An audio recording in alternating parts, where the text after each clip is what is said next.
Hello everyone, Star Ultros here, coming back once again with a new update video for FFBE JP. I don't know why I keep, the precision that it's JP, only JP exists, right?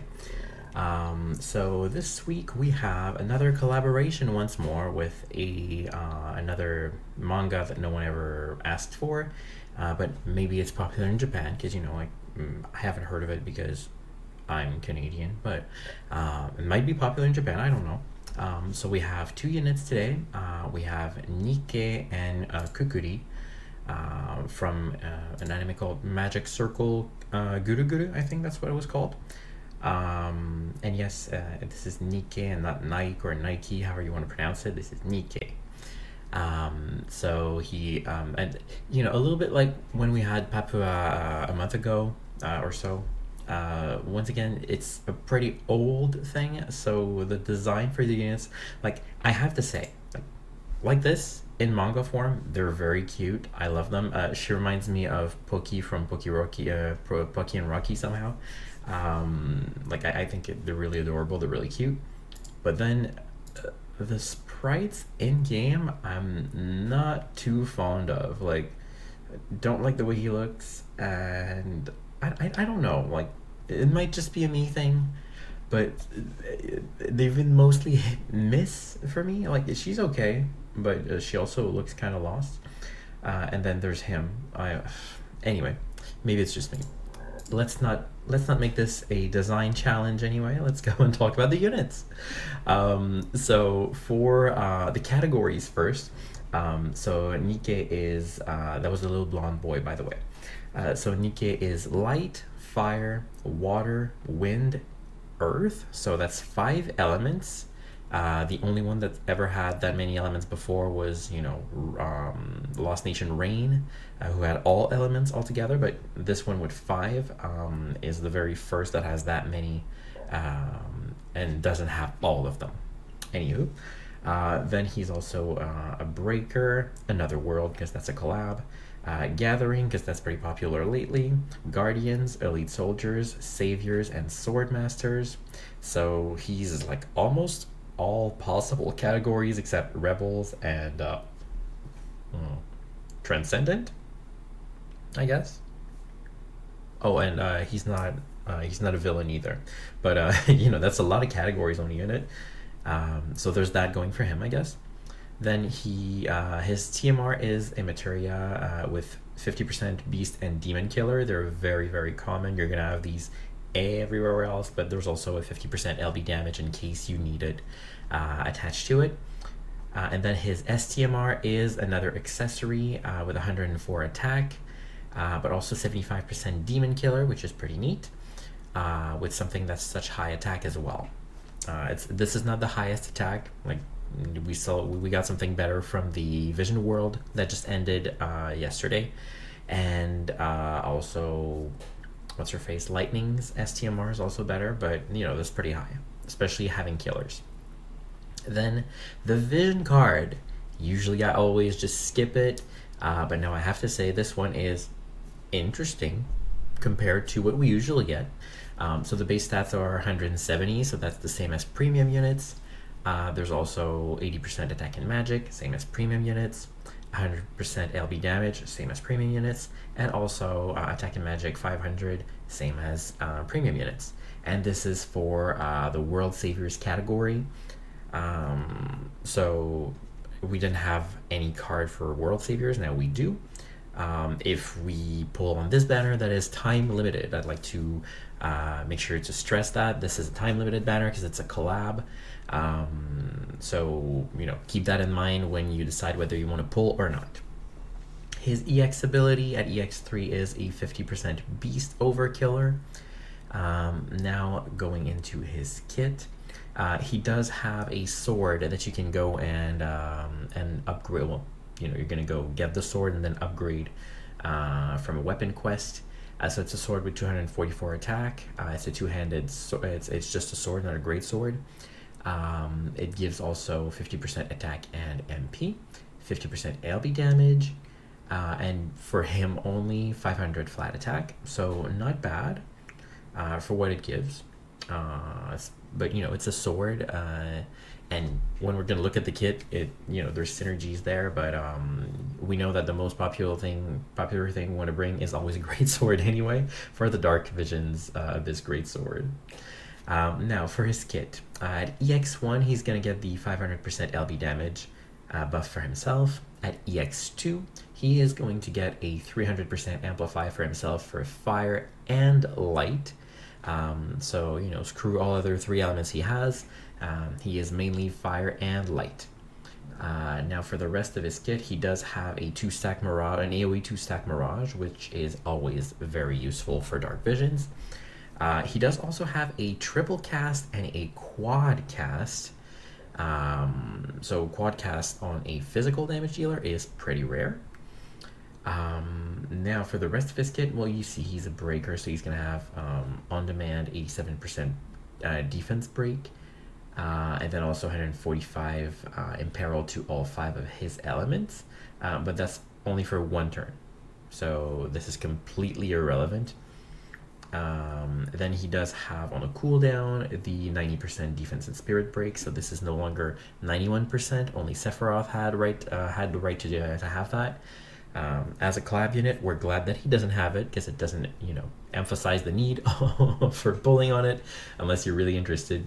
But he does have, unfortunately will I say, the 100% amplify field for light. So unfortunately that's a collab unit with it, so light is still stuck in collabs, because the other one before was Karina, so that's a little bit unfortunate. He does have a strong chaining ability. Here it's only 3000 modifier, but if you look, there's going to be modifier buffs in the rest of the kit. Well, 1 here, but there's also more. He has an on-demand attack and magic break for 87%, which is nice. Also reduces the accuracy for whenever that might be relevant. He can also give a 400% LB damage buff to everyone, but that's an 800 MP cost, so be wary of that. He has some self LB fill. He can perfect dispel an enemy. He has the usual imbues. He has an imperil for sword for 60%, which is pretty nice. As I said, that's the one thing that works well for him. And he also has a 1500 MP regen for the entire team except himself, and it costs 1500 MP. So he basically takes this and gifts it to everyone, which can be good in a clutch moment if he still has the MP for it. Then for his passives, the new normal. So at EX1, and EX2 and EX3, he gets some boosts to his LB modifier. He gets at EX1 as well more modifiers for his chaining ability that we looked at earlier. Then for the rest of his passives, he does have a boost skill. Yeah, that's true. His boost skill, once again, we don't really know what it is until we go see in the game, because this is not parsed properly yet by the wiki. However, by the image, if Sephiroth was anything to go by, might be the same thing, just damage at the end of the turn. We'll see. But more to come on that in about an hour. Then for the rest of his kit, nothing too much to write home about. Like the usual buffs here. Now, with his imbue abilities, he can unlock these things here, which will give extra modifiers to his strong chaining ability.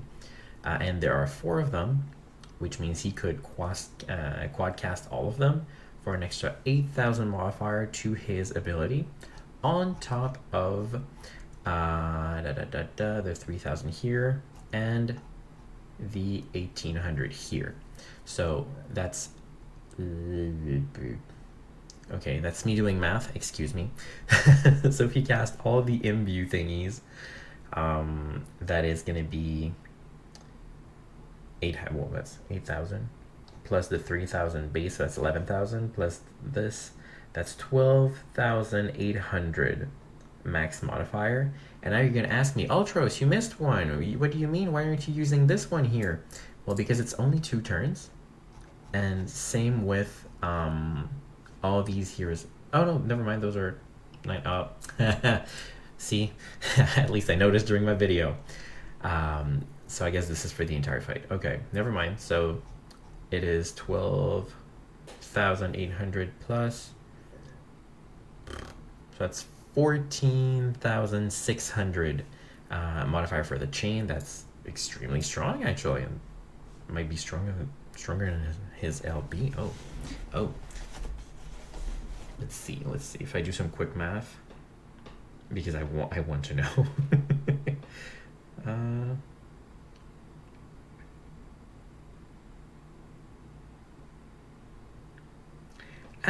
No, it's not quite as strong, but pretty close. So very, very good chaining ability here. I guess you just need to do the setup for 2 turns. Yeah, so there's some setup to do. Actually 3 turns. You need 3 turns setup, so on turn 4 you can let it go. We'll let it rip and destroy the enemies. The good thing about it is you don't need to have any EX levels in particular for, well, EX1 to have the full potential of his chaining as opposed to his LB. So that's a good point for him. Now, his physical attack also steals items for whenever that's relevant, but just so you know, it's there. And oh yeah, I guess his unlockable abilities also they all have a little perk to it. So with fire, he gains 100% fire resist for the entire team. Well, water is going to stop the enemy, so that's never going to do anything. Wind is going to be an imperil for 160% for 2 turns to all his elements. And with earth, he's also going to be applying once again the 60% sword imperil. And while it is for one, it is for 1 turn. You remember that it is 1 enemy turn. Well, yeah, so if you do that on a setup turn, technically your team can still benefit from it. You know, like it's effectively 2 turns. Now his leader skill is 1500% attack and magic to sword masters. So he is the pure sword master leader. His overdrive skill is a 200% LB damage buff, and also a 50% field category boost for sword masters as well. So that is very strong, but once again, you know, like, you have a lot of people competing for that middle field, but Swordmasters is basically like everyone and their sisters and their mothers and their grandmas in that game. So that might be the most covering of it all. So that's pretty good. And then in terms of his LB, it is an elemental, which is nice. And the full modifier for it is the 1725 times. Yeah, so 1725 times, which is, I think, the standard by now. So it's slightly higher than his chaining ability, but this is Bolting Strike. His chaining ability is AMOE. And also, to have the full potential of this, it's only during the first 5 turns of the fight, and also you need to be EX3. Once you're at EX2, they're mostly the same modifier, but at EX1, the chaining ability is stronger. Unless you're using a 300% LB damage buff field, which, you know, isn't a thing just yet, isn't it, Alti? Well, let's take a look at the next unit, why don't we? So Kukuri right here is the little summoner girl. Her categories are dark, lightning, fire, and water. She only has 4 compared to Nike, who has 5. And then if you look, she has a lot less categories once more. So she is a mage support, another world, because she's that's collaboration. She's an evoker. She has saviors and flowers of the battlefield. So you know, it happens often that the girls don't have that many categories, sadly. But she's a flower. Her TMR is a rod that you're never going to be using once you have this TMR anyway.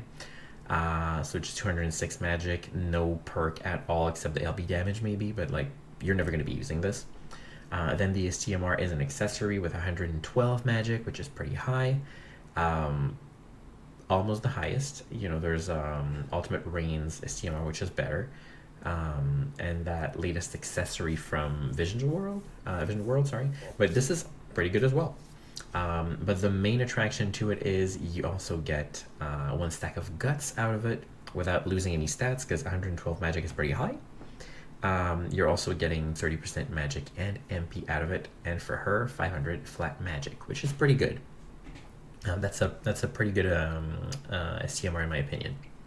The card is the same as Nikke, and her EX ability at EX3 is an overkiller for Demon by 50%. So Beast and Demon is what they are fighting.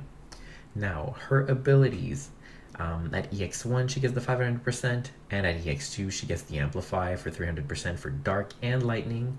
So just like Nikke, you know, screw the other categories.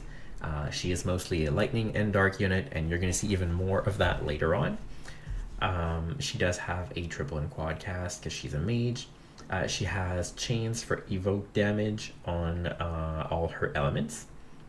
She also has a on-demand 400% stat buff and 300% ALB damage buff for everyone, which is pretty nice. It also chains for a little bit of damage, but who cares? It's mostly for the buffs that you will be using this. Then she has a field for LB damage by 300%, which, you know, I somehow mentioned earlier. So here it is. The math guru on Discord have confirmed that this is better than 100% amplify field, especially for her, considering she is an evoker, and evokers do not benefit from elemental amplify fields. So if you have her, you're going to be using this all the time. Finally bringing evoke damage better to the meta. You know, it just took like 9 years. Now she does have a focus ability here. She has some modifier buffs for her evocation chains. I'll be honest here, I'm not too good at calculating evocation chains damage, but I think it's pretty good. I think they even accounted for her not having the elemental amplify field benefit and the damage that she's dealing, so I think it's pretty high. But you know, I'll let the math people, or you know, we'll see it pop on Discord when she's used in Next Dark Visions by some people. But I think it's pretty good. And she also gets an amplify out of it when she's using this for the modifier buffs. She also has an on-demand perfect dispel and perfect dispel on the enemies and perfect cleanse from your allies. So a single ability that removes absolutely everything negative from your team and absolutely everything positive from the enemies. Very, very, very good. We need more of that ability, please. I really love it. She does have 87% attack and magic break, which can be handy every now and then. Well, this is completely useless. And then she has the Aerith type of mitigation. I'm going to say Aerith type because it's 50% general, so this is not the same as Lunafreya and Celeste, because Lunafreya and Celeste are still the queens of mitigation, because they have 75% on the general, which is better. But you know, that's still pretty good because that's a single ability, but it's only for 2 turns, which is kind of a letdown, but it's on demand, so you know, she can reuse it every 2 turns anyway. Then for the rest, she can also decrease physical accuracy, like Nikke for some reason. Might be relevant, we'll see when we're doing their quests, I guess. She does also have some healing and MP refresh, so this is over 3 turns, so you're going to get 200 MP per turn and 10k HP per turn for 3 turns. She has an all status ailment cure and stop and charm remove from everyone, but that's only once per battle, and it's a cure, not a prevention from it being applied. So you know, if she's not immune to all status ailments, well, that's completely useless. She can give herself a 5-stack Mirage if ever that's relevant, or you know, if you want to make her the provoker. As an evoker, the LB damage modifier buff is different, lower a lot, but all accounted for, she's still very decent. She has Demon and Stone mitigation for everyone. This is on a 5-turn cooldown, but 3-turn duration, so be careful if ever you're using that. And like Aerith, she does have the 500% all stat buff for everyone. So she feels a little bit like Aerith in some of the things she can do. Like they took some pages off her book, so that's nice. She also gets the magic version of the LB modifier buff by EX levels, which is the new normal, we have to believe now. At EX1, she also gets ability modifiers to all her evocation chains. Now for the rest of her passives, what does she have that's worth mentioning? Well, nothing aside from the fact that she will fill a little bit the evocation gauge like all evokers do. But yeah, that's about it. Now her leader skill is 1500% modifier, sorry, not modifier, stat buff by attack magic for savior units. So once again, just a flat category, so that's pretty good. And she does also have, once again, taking a page off of Aerith's book, the 500% stat buff overdrive for saviors once more. So, Aerith is rebel, she is saviors, but doing kind of the same thing. Now her LB can be either lightning or dark. So as I said, those are her main elements. Screw the other two. So her LB is a 410 times evoke damage. It's a 5 hit. Unfortunately, it's not a chain. And yeah, with the modifier that you get from her cooldown, that's 450 plus. The buffs that you get here, they're lower than Aerith's, for example, because she's an evoker. So at EX3, she is getting 75 plus the 40, that's 115. So she gets 525 times modifier for her LB without any other external buffs. So you can be using Yuna to buff it higher, Yuna's necklace as well. Which is something I didn't quite calculate. So she could be hitting pretty hard, I think, for dark and lightning. Now, as far as my opinion goes, I'm not too thrilled by the sprites. The kits are, all right, but not something to necessarily throw your lapis at unless you really want to get that field, I guess. And for Nikke, what could you want that he does? Well, his chain is pretty potent. So I guess there's that, and the 60% sword in peril, which can be nice because he can apply it just however he wants. But yeah, well, I guess this is also pretty neat for longer fights, the LB damage buff. But I'm not gonna be pulling. I'll keep my lapis for another banner later, or maybe finish off Sephiroth's banner or Cloud and Zack's banner, or the ones I like to affectionately call Clack, as someone said on Discord, so I really adopted that.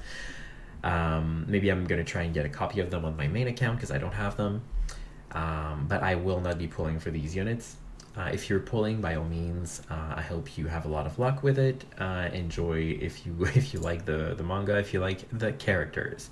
Now for the events we're getting. So we're getting the collaboration event here. This is a Mog Box event. So just like getting the little tickets that you go in exchange for the box. You have 5 bucks, you need to farm a lot. So go and farm that event, use all your stamina potions on it, yay! I heard that in this box, I don't remember exactly all the units that were in it. Let me see if I can go and get them real quick. But in the box, there was some exchange for unit shards, and I think there was Orin in there, like the latest NV plus Orin. Let me see if I can find it. Nope. I can't seem to find it. Is it this one? No, but yeah, I heard there was Orin in there. Oh, that's gonna be here. Nope. Well, I really tried. Sorry, guys. But yeah, if Orin's there, that's pretty cool. Because he's not that old. But still, still not really a unit we really use. But it's there. Hey, enjoy. Yeah, I really can't find it. Okay, so there's that event. There's also the weapon quest for the sword. I really like this enemy. It's cute. Um, and it says here that it's world savior units that will get stat bonus. So we're probably gonna have a quest, a mission with using these. And then last but not least, the pearl farming stage here that we have for these units as well. So for Nikkei and Kukuri. So that's it for this week. There's nothing else that I saw. Maybe there's probably gonna be some reruns. Uh, but that's it for this week. So good luck on your pulls if you're pulling, and see you next week. Bye.